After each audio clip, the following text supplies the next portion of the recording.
ফরিদপুরে উজান থেকে নেমে আসা ঢল আর টানা ভারী বর্ষণে বেড়েই চলেছে জেলার প্রধান তিনটি নদ-নদী পদ্মা, মধুমতি ও আড়িয়াল খাঁর পানি।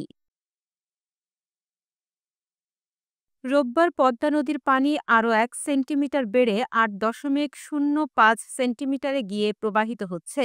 এর প্রভাবে জেলার ৪টি উপজেলার নদী তীরবর্তী ১৩টি ইউনিয়নের নিম্নাঞ্চল প্লাবিত হয়েছে। পানি বাড়ার সঙ্গে সঙ্গে বাড়ছে নদী ভাঙন, ঝুঁকিতে রয়েছে জনবসতিপূর্ণ এলাকা, বাড়ছে মানুষের দুর্ভোগ। প্লাবিত এলাকায় অন্তত অর্ধশতাধিক গ্রামের মানুষ পড়েছে চরম ভোগান্তিতে। যাতায়াত, রান্না, খাবার পানি সবখানেই সমস্যার মুখে স্থানীয়রা। স্থানীয়দের আশঙ্কা, পানি বাড়তে থাকলে চরাঞ্চলে গোখাদ্যের সংকট আরও তীব্র হতে পারে। এদিকে পানি উন্নয়ন বোর্ডের নির্বাহী প্রকৌশলী জানিয়েছেন, পানি বৃদ্ধির কারণে নদী ভাঙনের আশঙ্কাজনক পরিস্থিতি তৈরি হয়েছে।